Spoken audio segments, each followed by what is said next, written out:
Good morning. Good morning to all my dear students. In the last video, we have studied the universal set and the complement of set.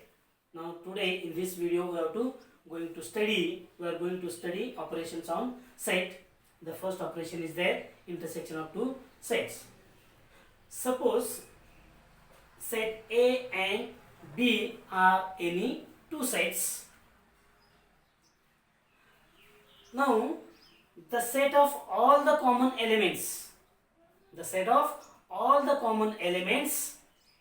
set A and B is called the intersection of the set A and B. म्हणजे set ए आणि बी मधले जे common elements आहेत, सामायिक घटक आहेत, या सामायिक घटकांचा जो संच आहे त्या संचाला आपण ए आणि बी याचा छेद संच म्हणतो. That means intersection of two sets means दोन संचांचा छेद संच. That is, so here the set of all common elements of set A and B is called the intersection of set A and B. So it is denoted by the intersection of set A and B is denoted by this sign A intersection B. By writing this sign, we can denote the intersection of set A and B. Okay, but to understand this intersection of two sets, we have studied, or suppose here this is the intersection of A and B. This set will be written as here x oblique x belongs to A and x belongs to B. Means what? याच्यामधले जे elements आहे ते x आहे. x कसा आहे तो A मध्ये पण आहे आणि B मध्ये पण आहे. x belongs to A means x is an element of A and x is also an element of B. That means the common elements of set A and B are in the set A intersection B. So to study or to understand, we have to study some examples based on the intersection of two sets. So let example first. Two sets are given here, A and B, in which some elements are there. So 2, 4, 6, 8, 10, 12, etc. Okay, and in this set 1, 2, 3, 4, 5, 6, 7, these elements are there. Now look here at these two sets. Here we have to find the intersection of these two sets A and B. First of all, look at these two sets or at the elements of these two sets. Which elements are in the both the sets? So here 2 and these 2, 4, 4 and 6. These three elements are present in both the sets A and B. Therefore, you can write A intersection B is equal to these common elements from both the sets 2, 4 and 6. These elements are common in both the sets. So, this is the intersection of set A and B. So we can denote this intersection of set A and B by Venn diagram also. How you can denote this intersection by Venn diagram? So look here. It is a set. It is a set. So here set A is there. पुन्हा काढता सुद्धा आपण काढू शकतो. असा एक set काढला आपण, एक circle. Suppose it is the set ए. आता दोघांमध्ये कॉमन एलिमेंट्स आहेत, बरोबर आहे. मग कॉमन एलिमेंट्स आहेत म्हणजे जिथं दोन्ही सर्कल एकमेकांना म्हणजे दोन्ही सेट जे आहेत ते एकमेकाला छेदणारं दाखवायचं. मग इथं दाखवलं आपण बी. मग हा जो भाग आहे बघा, हा एवढा जो भाग आहे हा मधला भाग कसा आहे दोघांमध्ये कॉमन आहे. मग दोघांमध्ये जो कॉमन आहे तो कॉमन असणारे एलिमेंट जे आहेत हे दोघांमध्ये इथं लिहायचं आहे 4 6. मग उर्वरित जे एलिमेंट्स आहेत ते उर्वरित एलिमेंट्स याच्यामध्ये लिहायचं आहे आणि बी मधले उर्वरित एलिमेंट्स याच्यात लिहायचं आहे. मग उर्वरित एलिमेंट्स कुठल्या याच्यातले 8 10 12 तो इथं लिहायचं 8 10 12. मग दुसरं याच्यामध्ये जे आहे उर्वरित याला सोडून 3 5 7 3 5 7. मग हा जो आहे आपल्याला ए इंटरसेक्शन बी दाखवायचं इथं ए इंटरसेक्शन बी हा सेट दाखवायचा आहे. त्यामुळे इथं काय करायचं याला थोडंसं असे शेडेड करायचं म्हणजे काही लाइनिंग वगैरे म्हणा फेंट असे शेडेड करायचं आपल्याला हे दाखवायचं म्हणून. अशा पद्धतीने आपण हे इंटरसेक्शन कशाने दाखवू शकतो वेन डायग्रामच्या साहाय्याने दाखवू शकतो. Again so take another example here. Take the second example. So second example is there. Set P is equal to 1 2 3 4 5 6 7 8 8 9 10 elements आहेत त्याच्यामध्ये 1 to 10. In the set Q there is the set Q 5 7 8 9 elements आहेत. आता बघा इथं या दोन्ही सेटकडे जर आपण बघितलं तर काय लक्षात येईल बघा तर काही घटक कॉमन आहे बरोबर आहे. मग कॉमन आहे ते कॉमन जे घटक आहे त्याला आपल्या सोयीसाठी बरं का आता लिहित असताना आपल्याला सोपं जावं म्हणून आपण काय करायचं कॉमन एलिमेंट्सला अंडरलाईन करायचं दोन्हीमध्ये. 5 हे कॉमन आहे 7 कॉमन आहे 8 कॉमन आहे 9 कॉमन आहे. ओके मग आता काय येणार इथं P intersection Q is equal to काय येतील 5 7 8 9 हे सर्व येतील 5 7 8 9 बरोबर आहे. मग इथं 5 7 8 9 हे कुठे आहेत Q मध्ये. मग याचा अर्थ काय झालं बघा Q is a subset of P. इथं Q हा P चा सबसेट आहे त्यामुळं Q मधले सर्व घटक P इंटरसेक्शन Q मध्ये येणार आहेत कारण काही कॉमन आहेत हे याच्यामध्ये पण आहेत आणि याच्यामध्ये पण आहेत. मग then how you can show this in the Venn diagram. So draw here a rectangle और एक मोठं सर्कल काढा. रेक्टँगलच काढला तर जसं काही एक मोठा सर्कल काढला. मग हा जो आहे तो या दोन्हीपैकी जो मोठा सेट आहे तो डिनोट करायचा. मोठा सेट कोणता आहे P आहे. मग इथे P डिनोट केलेला. मग त्याचा सबसेट कोण आहे Q आहे. मग तो मध्ये एक सेट काढा एक छोटा सर्कल काढा मध्ये. मग तो आहे सेट Q. मग याच्यामध्ये एलिमेंट्स कुठले आहेत 5 7 8 9 हे याच्यामध्ये लिहा 5 7 8 9 हे असं लिहिलं. मग पुढं काय उर्वरित जे घटक आहेत त्या चौघांना सोडून याच्यामध्ये 1 2 3 4 5 आहे 6 आहे 5 7 8 9 आहे म्हणजे 5 नाही आहे इथं आहे 5 6 7 इथं आहे 8 इथं आहे 9 इथं आहे उरलं 10.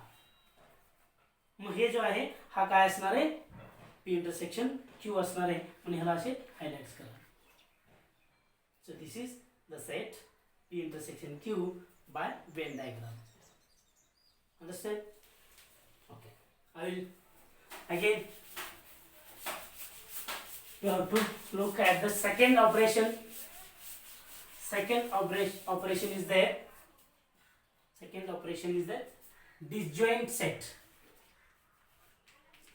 Disjoint sets. आता इथं सुद्धा डिसजॉइंट सेट्स म्हणजे विभक्त संच. विभक्त म्हणजे वेगळे डिफरंट. आता या ठिकाणी आपल्याला असं घ्यायचं आहे. आता बघा ए असे दोन सेट मी घेतलो. Set A is equal to A B C D E असे एलिमेंट्स त्याच्यामध्ये घेतलं आणि set B is equal to याच्यामध्ये घेतलं आपण आय के एल एम असे एलिमेंट्स याच्यामध्ये घेतलं मी. आता या दोन्ही सेट मध्ये बघा कॉमन एलिमेंट्स आहेत का? आहेत का कॉमन एलिमेंट्स? बघा याच्यामध्ये ABCDE आहे, याच्यामध्ये IJKLMN आहे, KLM आहे, म्हणजे एकही घटक याच्यामध्ये कॉमन नाही आहेत. These two sets are completely different here. So in this time or at this time, these two sets are said to be disjoint sets. Let A, मग डेफिनेशन लिहायचं कसं बघा, let A and B are any two sets. Let A and B are any two sets if there is no any common element in the sets A and B, then the set A and B are called disjoint sets.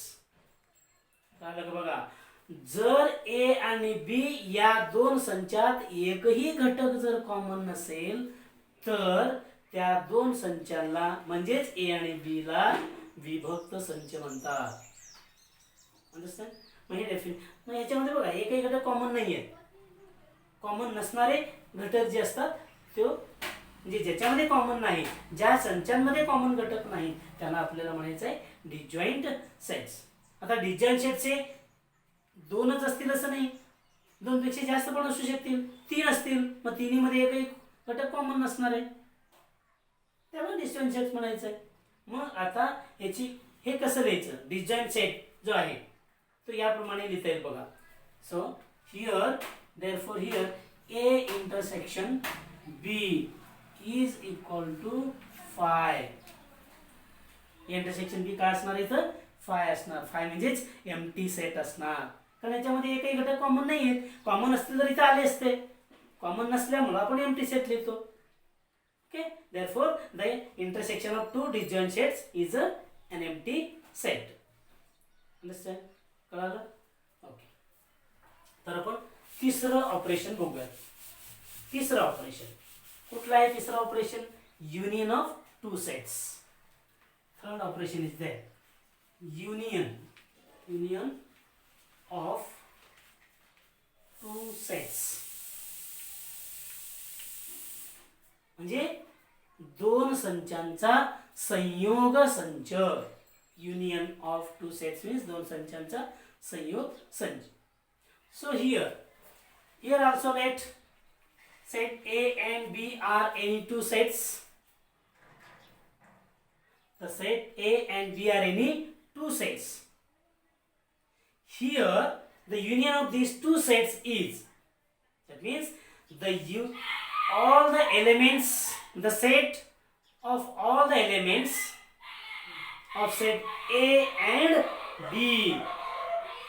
इथं आपण ते intersection मध्ये काय बघितलं होतं? The set of all the elements which are common in both the sets A and B. But here the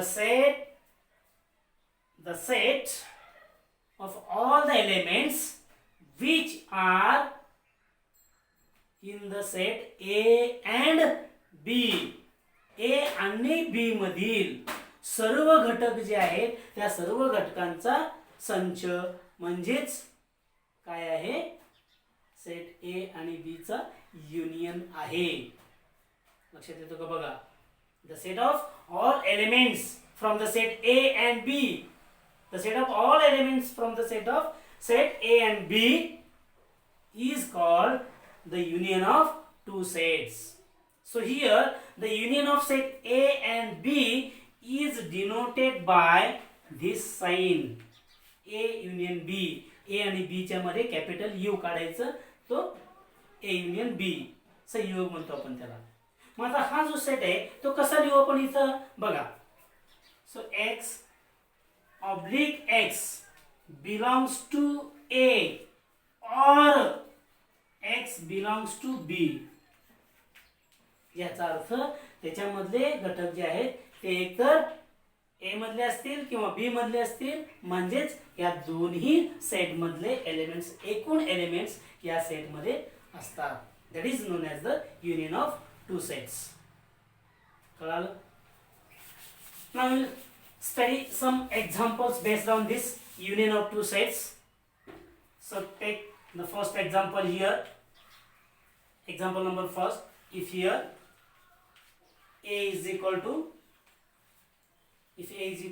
A, B, C, D, E up to Z. Okay, 26 alphabets are in this set. Okay, then B is equal to A, set A 26 याच्यामध्ये नको, E एवढंच लिहा, E पर्यंत एवढेच elements याच्यामध्ये घेतलं. ए, बी, F, जी, H असे elements याच्यामध्ये घेतले. आता बघा, या दोन्ही सेटमध्ये काही एलिमेंट्स कॉमन आहेत का बघा पहिल्यांदा. जर दोन्हीमध्ये कॉमन असतील तर त्या कॉमनला अंडरलाईन करा, कारण आपल्याला हे कॉमन घटक त्या सेटमध्ये एकदाच लिहायचं आहे. दोन्हीमध्ये आलेत म्हणून ते दोनदा लिहायचं नाही, कारण दोनदा लिहिले की मग आपले सेट लिहायचं लिस्टिंग मेथड आपण बघितलंय, त्यामध्ये एक घटक हा एकदाच येतो सेटमध्ये. Okay, so here write A union B is equal to how? First of all, underline the common elements in both the sets. हे दोन्ही एलिमेंट्स कॉमन आहेत बघा. मग हे कॉमन असणारे जे एलिमेंट्स आहेत ते पहिल्यांदा लिहा, A, B. मग दोन्ही मध्ये आहेत म्हणून दोनदा लिहायचं नाहीये, कॉमन आहेत म्हणून ते एकदाच लिहायचं. मग उर्वरित याच्यातले लिहा, कुठले आहेत? C, D, E. मग याच्यामध्ये या दोघांना सोडून उर्वरित कुठले आहेत? F, G, H. मग हा झाला तुमचा A युनियन B. बरोबर, लक्षात आलं का बघा, A युनियन B. मग आता A युनियन B हा जो सेट आहे तो आपण कशाने दाखवू शकतो? वेन डायग्रामने सुद्धा दाखवता येत आहे. मग वेन डायग्रामने दाखवू आपण. समजा दोन्ही सेट इथं लिहिलं, सेट A लिहिला. मग आता सेट ए आणि सेट बी मध्ये दोन्ही मध्ये कॉमन एलिमेंट्स आहेत का? आहेत. मग कॉमन एलिमेंट्स आहेत म्हणजे दुसरा सेट काढताना तो त्याला छेदणारा काढायचा. इथं सेट बी. मग आता कॉमन एलिमेंट जे आहेत ते इथं लिहायचे ए बी, तो इथं ए बी लिहिलं. मग उर्वरित ए मधले कुठले घटक आहेत ते याच्यामध्ये लिहायचं आहे, सी, डी, ई. मग उर्वरित ह्याच्यातले घटक ते सर्व याच्यात लिहायचं आहे, एफ, जी, एच, एफ, जी, एच. मग आता या पूर्णच असं पूर्णालाच काय करायचं? शेडेड करायचं. म्हणजे पूर्ण जो घटक आहे, पूर्ण जो सेट आहे तो असणार आहे ए युनियन बी. अशा पद्धतीनं हा सेट तुमचा मिळेल, ए युनियन बी. असं वेन डायग्राम दाखवता येईल, अशा पद्धतीने काढता येईल. Understand? Okay, will study another example here. अजून एक एक्झाम्पल बघूयात. अजून एक एक्झाम्पल बघा, कुठला एक्झाम्पल असेल. सपोज अजून एक एक्झाम्पल आपण या ठिकाणी बघूया. P is equal to 1, 3, 5, 7, 9, 11 dash. And Q is equal to 2, 4, 6, 8 dash. असं एलिमेंट इथं लिहू आपण. आता बघा, ह्या दोन्ही सेटचं आपल्याला इंटरसेक्शन लिहायचं आहे. मग आता हे दोन्ही सेट बघा काय कॉमन आहेत का? दोन्ही सेटमध्ये एलिमेंट्स बघा, एकही घटक इथं कॉमन नाही आहे, त्यामुळे अंडरलाईन करू नका. मग इथं डायरेक्टली लिहा, P intersection P union Q is equal to सगळे एलिमेंट्स लिहा 1. एक तर सगळे असं हे लिहून नंतर हे लिहा, किंवा क्रमाने लिहा सर्व. 1 इथं 2 आहे, 2, 3 इथं 4 आहे, इथं 5 आहे, 6 आहे, 7 आहे, इथं 8 आहे, इथं 9 आहे, 11 आहे. हे सर्व एलिमेंट्स त्याच्यामध्ये लिहा. This is the P union Q. लक्षात आलं का बघा, ह्याच्यामधले आणि ह्याच्यामध्ये सर्वच घटक ह्याच्यामध्ये आले, कारण कॉमन नसल्यामुळे हे पण येतात, हे पण येतात, सर्वच एलिमेंट्स ह्याच्यामध्ये झाले. मग आता हे डायग्राम वेन डायग्रामच्या कसं आहे कसं दाखवता येईल? मग इथं P हा पी हा एक सेट दाखवला इथं पी. मग आता दोन्हीमध्ये कॉमन आहेत का? नाही कॉमन. मग कॉमन नसल्यामुळं आता काय करा, हे असं सेट लिहा दोन्ही. दुसरा सेट असं लिहा, इथं क्यू म्हणा. मग पी मध्ये सर्व घटक इथं लिहा. 1 3 5 7 9 11 आणि ह्याच्यामध्ये सर्व घटक लिहा 2 4 6 8. मग सर्वांना असं अंडरलाईन करा, सॉरी सेडेड करा असं. That is A P union